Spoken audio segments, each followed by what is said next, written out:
Halo semuanya, selamat sore. Jadi untuk di video kali ini kita bakal belajar sama-sama untuk 3 cara rumus makro, yaitu untuk summary atau total. Seperti itu. Nah, di sini sudah ada tabel data, yaitu harga per masing-masing benda. Nah, nantinya kita akan memunculkan data di sini di range B7 grand total dari total harga benda di atas. Kalau rumus Excel-nya gampang ya, tinggal di sum aja. Seperti ini, kemudian enter, keluar datanya. Ini kalau secara Excel. Nah, gimana caranya menggunakan rumus makro untuk menampilkan angka 70.000 ini?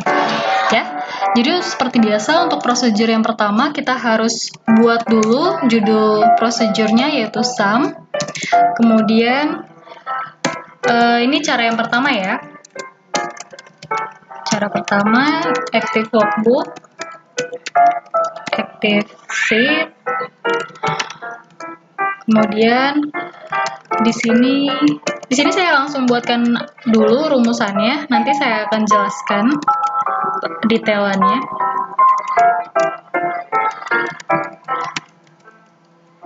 Sum R2C.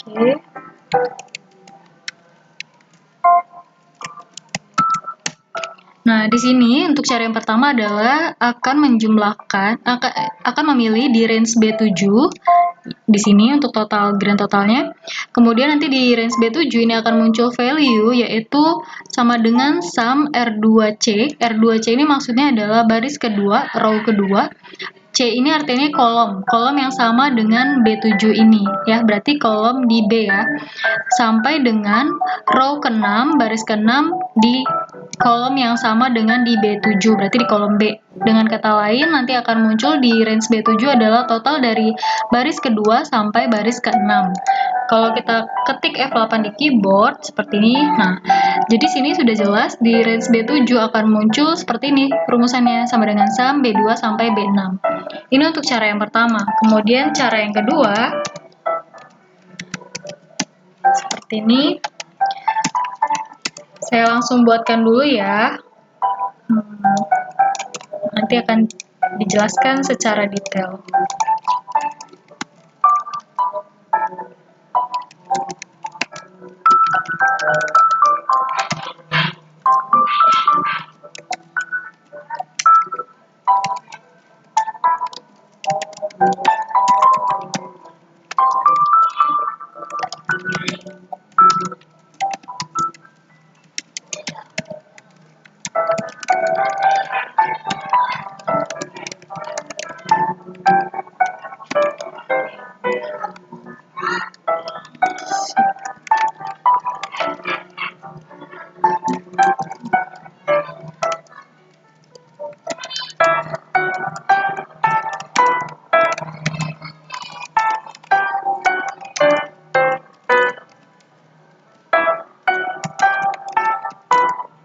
Jadi ini agak lebih sulit sedikit dibandingkan cara yang pertama tadi.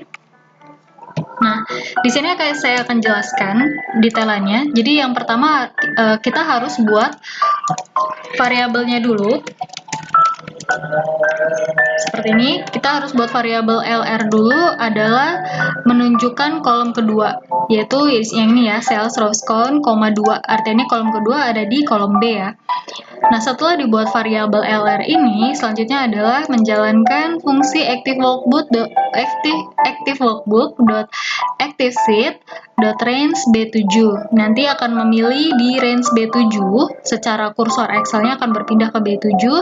Kemudian dari B7 itu akan menampilkan rumusan seperti ini, application.worksheetfunction.sum. Artinya nanti akan muncul rumus sum pada range B2 di sini ya, berarti B2 yang harga buku sampai B dan LR. Ini artinya nanti akan menjumlahkan data dari range B2 sampai baris terakhir pada kolom B.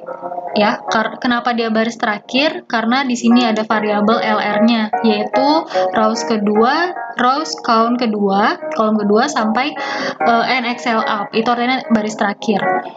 Ini jika kita jalankan untuk fungsi rumus keduanya seperti ini. Oh, sebentar. Ini saya hapus dulu datanya biar kita tahu ini berjalan atau enggak. Oke, nah di sini selanjutnya nih. Nah, di sini sudah muncul angkanya ya. 70.000 di range B7. Bedanya dengan cara yang pertama, kalau di cara pertama tadi ada muncul rumusannya sum gitu. Kalau di cara kedua dia tidak muncul rumus formulanya, tetapi langsung memunculkan angka. Seperti itu ya, angka karena sudah diakumulasikan di dalam rumusan makronya. Ini untuk cara yang kedua. Selanjutnya adalah cara yang ketiga.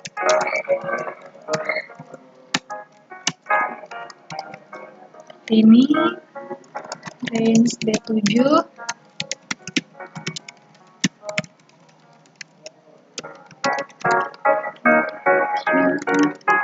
Selection, application,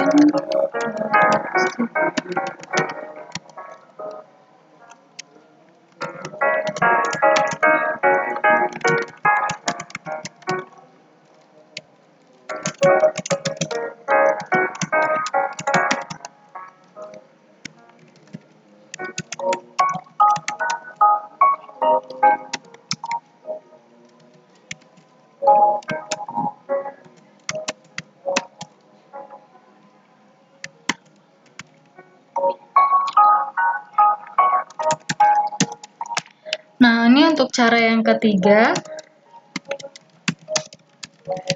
yaitu, tadi saya hapus dulu.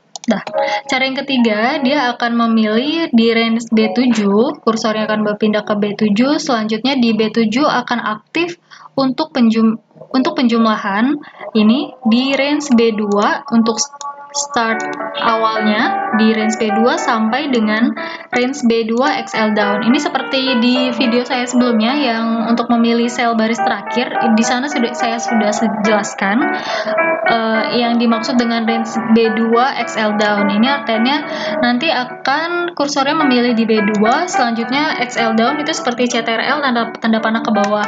Jadi dia akan memilih baris terakhir di kolom B, yaitu di range B6. Jadi dengan kata lain, di sini yang dimaksud dengan range adalah range B2 sebagai start awalnya sampai dengan range B6.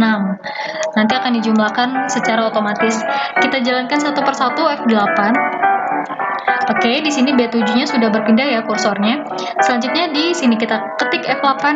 Nah, di sini sudah muncul angka 70.000. Sama seperti di rumus yang ke cara kedua, dia tidak memunculkan formulanya pada formula bar di Excel, tetapi langsung memunculkan angka yang sudah diakumulasikan berdasarkan dari rumusan makronya, seperti itu. Jadi, teman-teman bisa memilih cara mana yang lebih efektif pada saat pengerjaan suatu data. Bisa cara pertama, kedua, ataupun ketiga. Jadi, sekian teman-teman video saya kali ini. Terima kasih untuk perhatiannya. Nanti kita ketemu lagi di next video. Dadah!